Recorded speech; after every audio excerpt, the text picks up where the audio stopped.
All right, today in art class we are going to learn how to make little piggy pencil holders out of air dry clay. You can see right here I've got one that has a little pencil in the back. You can leave these on your desk and it'll hold your pencils for you.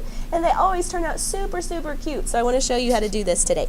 I'm just using air dry clay. You can do the same thing with clay that needs to be fired, but we don't have a kiln in our art room, so we're using the air dry clay today. Now I'm starting with a little lump that's kind of small in my hand like this, and I'm going to pull off a big chunk of it. This is going to be for parts. It's a little less than half that I'm going to use for parts. I'm going to just set that aside right now. Okay, this part that's left, I'm going to roll into a ball. You can see that I'm just putting it in the palms of my hands and I'm rolling it. I'm trying to get a nice smooth ball. This is going to be the body of the pig. All right, if you see lots of cracks or anything in there, you want to try to get rid of as many of those as you can. If you still have, one or two, it's not a big deal, but we're going to try to get it as smooth as possible. Okay, so that's the body of our pig. Now I'm going to teach you a technique today called score and slip. If you are firing your clay, you have to do this. With air dry clay, it's a good idea because I have learned that if you just take these pieces and you push them on there, whenever they dry, they pop right off. And then you just kind of have a broken mess at the end. But if you score and slip, then they stay together a lot better. So we're going to start with the snout of our little piggy.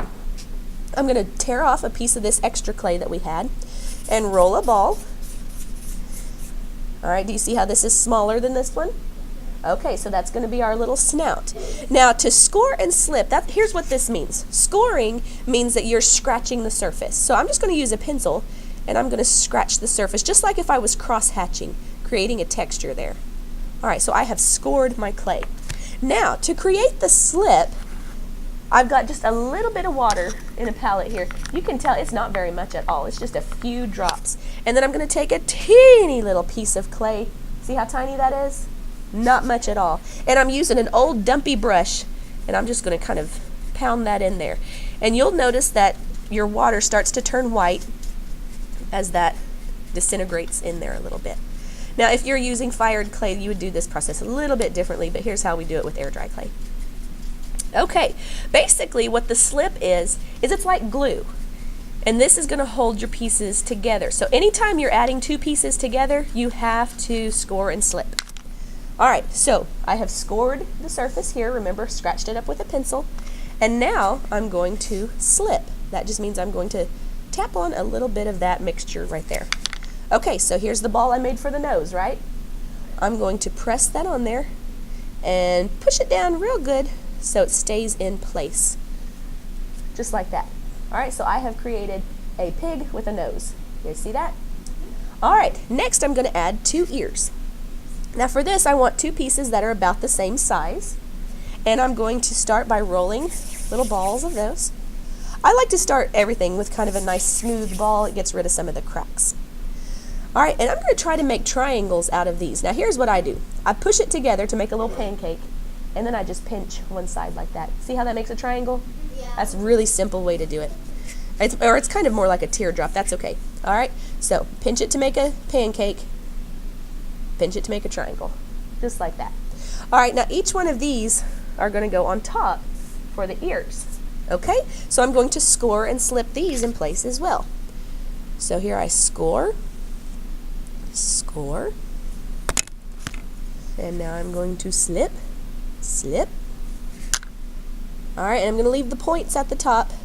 And watch this, I'm just going to press that down. And you have to press it down nice and strong because even if you score and slip, sometimes these can pop off. Like if I just did this, that would probably break off next time. You really have to press it in place so that way those two pieces of clay kind of become one. One cool thing that you can do is you could take your pencil and you can roll across the top of that where you press those two pieces of clay together, and it will help them mush together. Okay? Now I could leave my little ears just like that, but I think it's super cute if you take them and just roll them forward a little bit. It makes the little piggy look like he's got wrinkly or like little floppy ears. You guys see that? Isn't it cute? Okay. All right, now he needs a little tail on the back. All right, for the tail, we're going to pinch one more little piece. And this time, instead of rolling a ball, we're going to roll a tiny little snake. You You guys see that? Teeny tiny. Now, a lot of the time people will try to put this on like this and they'll leave it sticking out, but I have learned that that breaks off really easy. So what we're going to do instead is we're going to roll this up into a cinnamon roll. Roll it. All right, you see that cinnamon roll? I'm going to set it right here. That's going to be our tail, and we're going to attach it right here on the back. You're going to score. Remember, scoring means to scratch the surface.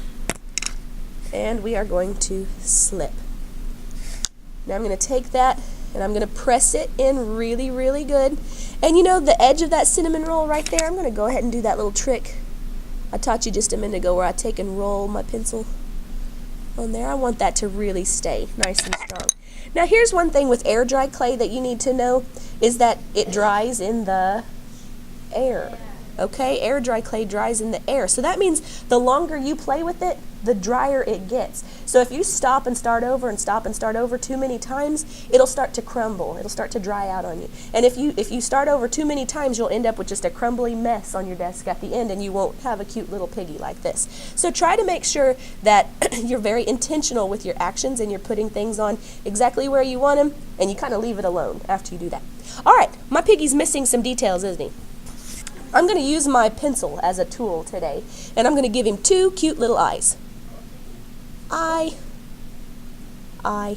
Oh, isn't that cute? And he needs a snout, so I'm going to poke 2 dots in for the snout. There's his little snout.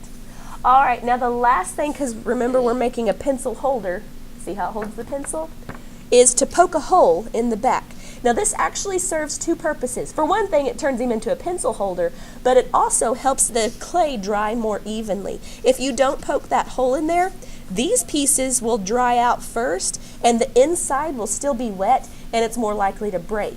But if you go ahead and add that hole, I know it looks kind of mean, doesn't it? But if you go ahead and add that hole, it also helps your little piggy dry out more evenly. Okay? So you see that little hole in the top? Got a face, we've got ears, got a little tail. Now I usually leave feet off of mine. I think he's cute just like he is. If you did want to add feet, you could just take 4 tiny little balls like this. You could roll them up and make sure you score and slip those on the bottom. If you want to add feet, you can. Some people, if they have extra time and they have extra clay, like to make a baby piggy to go along with the mama, and that's okay. If you guys have extra clay, you can do that too. Okay? But that is basically how you make a little piggy pencil holder out of Crayola air dry clay.